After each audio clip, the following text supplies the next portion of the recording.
Today on Historia Guide. Christopher Columbus, as the first man to discover the Americas, is a myopic event that only happened in the minds of Eurocentric historians with an Aryan colonial agenda.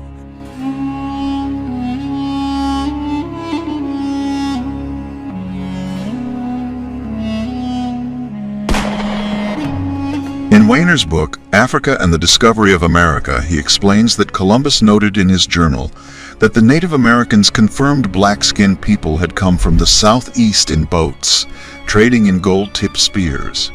It was found also that the ratio of properties of gold, copper, and silver alloy were identical to the spears, then being forged in Guinea. According to an American historian and linguist, Leo Weiner of Harvard University, one of the strongest pieces of evidence to support the fact that Africans sailed to America before Christopher Columbus was a journal entry from Columbus himself.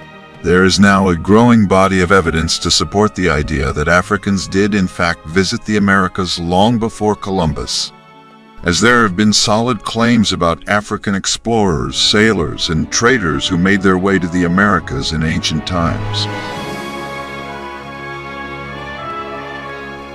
The idea that Africans may have visited the Americas in pre-Columbian times is not a new one. In fact, widely untaught evidence exists that Africans sailed to the Americas and settled centuries before Columbus.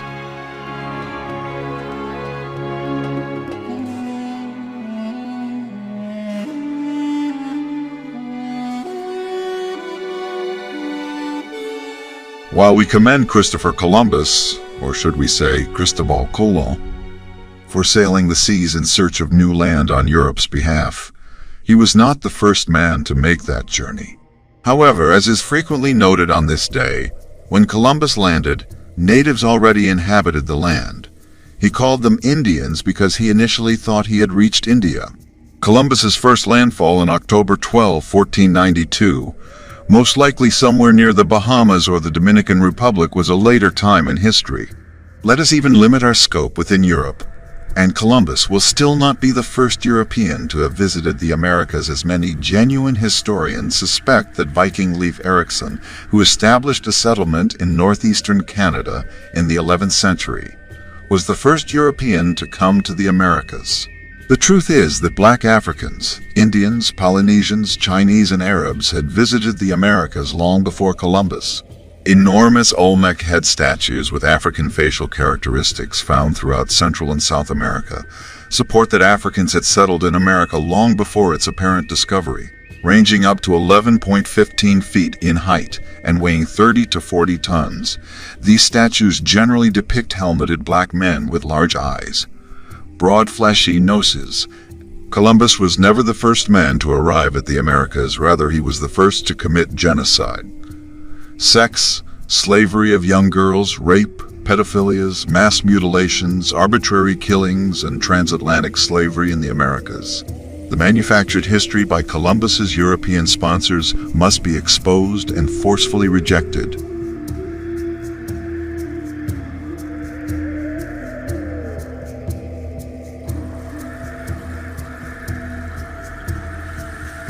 Columbus and his men took to hunting the fleeing Lucayans down for sport, and after murdering them, using their bodies as dog food.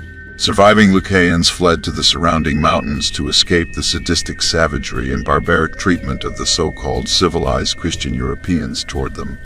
There are eyewitness accounts of fallen Lucayan warriors being fed to hunting dogs while they were still alive, screaming and wailing in agony as the dogs feasted on their limbs and entrails. Columbus saw this as a perfect excuse to go to war, and with heavily armed troops and advanced weaponry, it wound up being a very short war.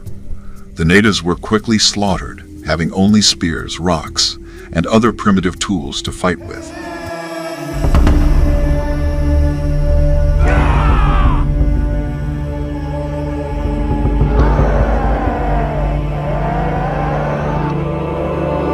Eventually, the natives rebelled. History has it that on Christopher Columbus' second visit to the Americas, this time armed to the teeth, he demanded that the Lucayan people give his men food and gold and allow them to have sex with their women.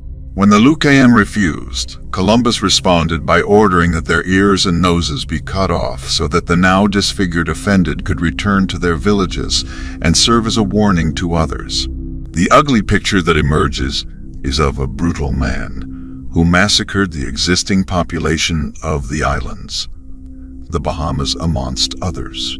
Where he landed, used girls as young as 8 or 10 for sex and conducted mass mutilations in his hunt for gold. Matthew Inman, the Oatmeal's author, not only exposes this myth but also shows us who Columbus really was. The U.S. celebrates October 14th as Columbus Day as one of its 3 federal holidays, reinforcing the myth that Columbus was a great explorer who discovered the New World. Research by some scholars provides population estimates of the pre-Columbian or pre-European contact of the Americas to be as high as 112 million in 1492, which declined to less than 6 million by 1650. The so-called discovery of the Americas by Christopher Columbus was followed by possibly the greatest demographic disaster in the history of the world. He described these people as having black skin, curly hair, and other features that were characteristic of Africans. Similarly, the Italian explorer Amerigo Vespucci, who traveled to the Americas in the late 15th and early 16th centuries, wrote in his accounts that he had encountered people of color in the Caribbean region. He also notes that some of the indigenous people had features that were characteristic of Africans, such as curly hair and dark skin. In his book, Natural History of the Indies, he describes seeing Negroes among the indigenous people of Hispaniola, present-day Dominican Republic, and Haiti. One of the most well-known accounts of African presence in the Americas comes from the Spanish explorer, Gonzalo Fernández de Oviedo y Valdez, who traveled to the Americas in the early 16th century.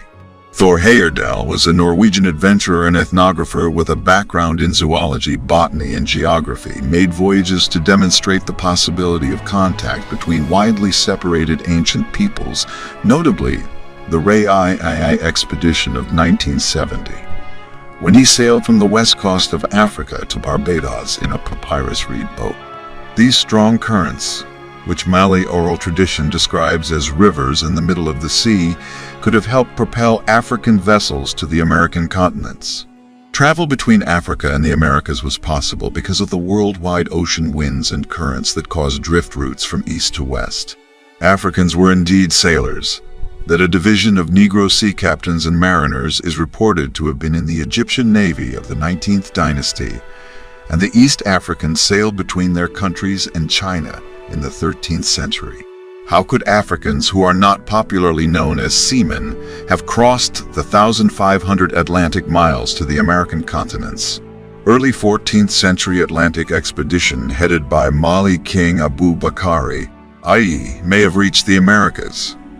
The launching of the expedition is recorded by Arab historian Ibn Fadl al-Omari.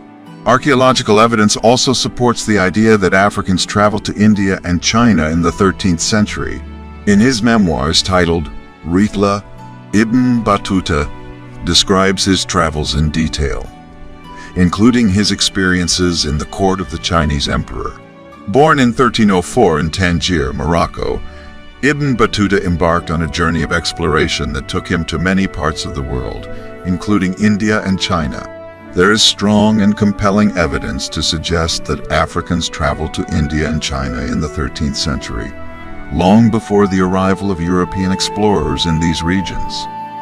While it is possible that some of these plants may have been brought over by European traders or explorers, the fact that they have been found in pre-Columbian archaeological sites suggests that they may have arrived much earlier, potentially as a result of contact between Africans and indigenous Americans. The presence of these and other African plant species in the Americas provides compelling evidence to suggest that Africans visited the Americas long before Columbus.